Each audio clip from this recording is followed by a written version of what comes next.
Good afternoon. My name is Etrophic Shawn Burnett, and I am here today to tell you my family secrets. As you can imagine, that's not easy for me, but I've learned that secrets kill, and there's already been way too much death in my family. I want to tell you about my sister, Jewel. Well, technically, Jewel is my cousin, but we've always loved each other like sisters, and we've always called each other sisters, and she will always be my sister in my heart. When we were girls, we used to watch Days of Our Lives together. It was a ritual in our home. Jewel was 8 years my junior, so she was considered my little sister. When her mother, Peaches, was pregnant with her, she told me that she was going to have me a little sister, and I didn't have to worry about being the only child. So me and Jewel bonded when she was in the womb. And I always thought and felt that I had to protect her because she was my little sister. And especially considering that her mother was paralyzed by the hands of Jewel's father when Jewel was 4 years old.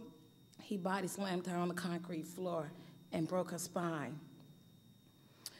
Prior to that tragic nightmare, Jewel's mother, Peaches, she had been a track star in high school and college and was also pursuing an education in the arts.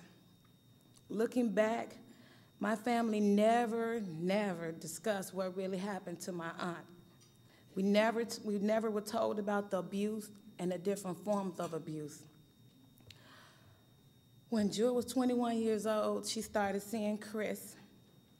And at first, Chris was okay, and we had a good rapport with each other. You know, as time went on, I became the enemy because I would push Jewel to gain her independence and to make him respect her and the kids. You know, we would all have family dinners together. We lived together in one house. I knew he was verbally abusive, but I never thought in a million years that he would take her life.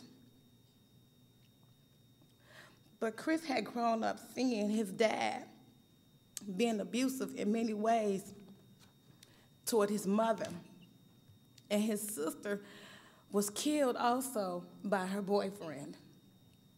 You know, I knew that he was a verbal abusive and degrading towards women, but I didn't know what this behavior would lead to until that tragic day, July 11, 2008.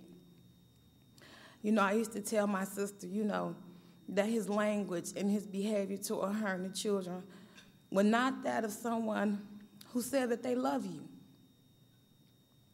You know, and Chris would get real jealous a lot. He would always question where she was, who she was with, what she was doing, and how he didn't want me around because I was the enemy.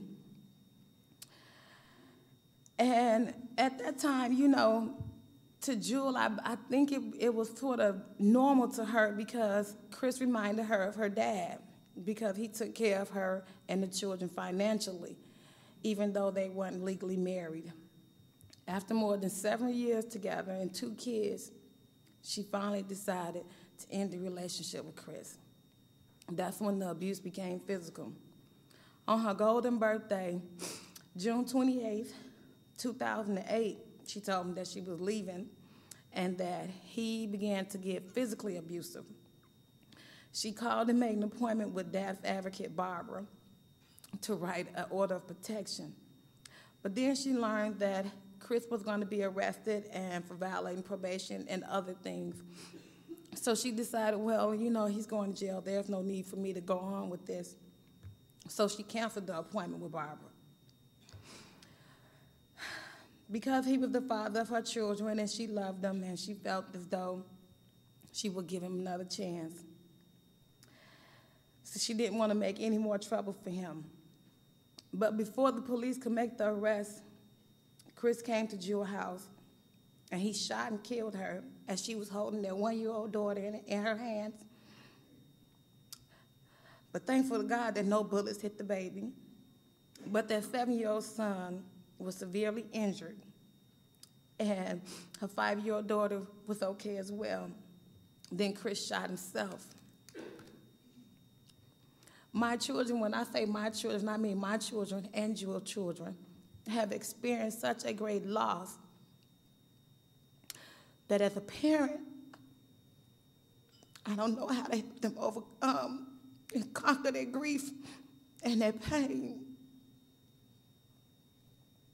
My oldest daughter, her and my sister had a very good rapport together. She completely shut down because the person that she shared her innermost secrets and her thoughts with was no longer here. She could not share them with no one else. And when your son,